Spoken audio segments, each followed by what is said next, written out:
Hello guys, तो कैसे हैं आप सभी। तो आज की कहानी शुरू करने से पहले अगर आप मेरे चैनल पे न्यू हैं तो प्लीज़ उसे सब्सक्राइब ज़रूर कीजिएगा। तो आज की कहानी शुरू करते हैं, बुआ पर पड़ी भतीजी भारी पार्ट 2। अगर आपने अभी तक इस कहानी का पार्ट 1 नहीं देखा है तो उसका लिंक मैंने डिस्क्रिप्शन बॉक्स में दे दिया है। दाई पूरा दिन बिटिया बिटिया करती रहती थी ताकि उसका विश्वास जीत सके और जो वो पता करने आई है वह पता कर सके। एक दिन दाई पुत्र वधू को कुछ किस्से सुनाने लगी कि गर्भवती हालत में औरतें क्या क्या खाती हैं, कैसे औरतों ने चोरी करके भी काफी कुछ खाया है। तो पुत्रवधू बोली, बुआ जी मेरे मन पर भी एक बोझ है। तो वह बोली, मेरे सामने बोल दे बेटा, तेरा मन हल्का हो जाएगा। तो वह कहने लगी, पता नहीं बुआ जी, जब से गर्भवती हुई हूँ मेरी नज़र राजा की मछलियों पर रहती थी। एक दिन मैंने उस मछली को चुरा कर खा लिया, पर पाप तो मुझे लगा होगा ना। तो बुआ जी के भेष में दाई बोली, ऐसा कर, मैं तुझे कल दोपहर को मंदिर ले चलती हूँ।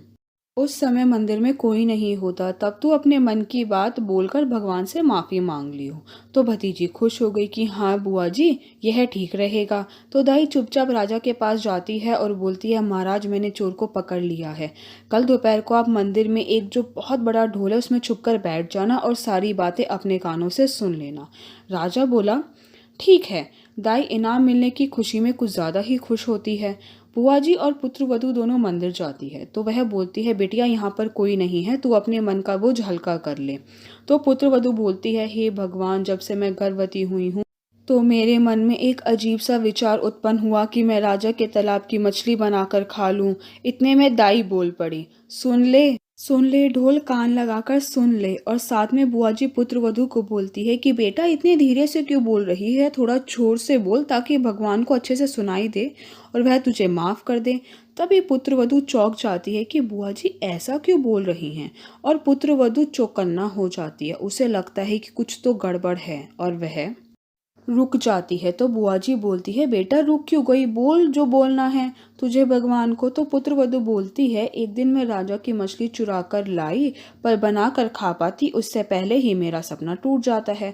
तो बुआ जी बोलती हैं, ये क्या कह रही हो बिटिया। हाँ बुआ जी, वह सब तो एक सपना था, मेरी क्या मजाल कि मैं राजा जी के महल से उनकी मछली चुराकर लाकर खा लूं। और पुत्रवधू वहां से चली जाती है। तभी ढोल में छुपे राजा बाहर आते हैं और दाई पर बहुत गुस्सा होते हैं और कहते हैं कि जो समय हमने आपको चोर को पकड़ने का दिया था वह खत्म हो गया है।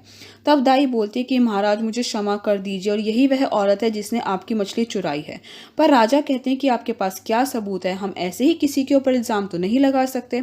और राजा वहां से चले जाते हैं। बुआ जी अपनी भतीजी के चालाकी को देखकर अपने हाथ मलती रह जाती है। पुत्रवधू अपने पीहर इस बात का पता करवाती है कि उसकी कोई बुआ जी काशी से आई भी है या नहीं। तो उसे पता चलता है कि उसकी कोई बुआ काशी से नहीं आई है। तो पुत्रवधू और चौकन्ना हो जाती है और वह सोच लेती है कि अब वह इस बात को दोबारा अपनी जुबान पर कभी नहीं आने देगी, और वह बात राज ही बनकर रह जाती है और राजा को कभी पता नहीं चलता कि असल में मछली किसने चुराई है।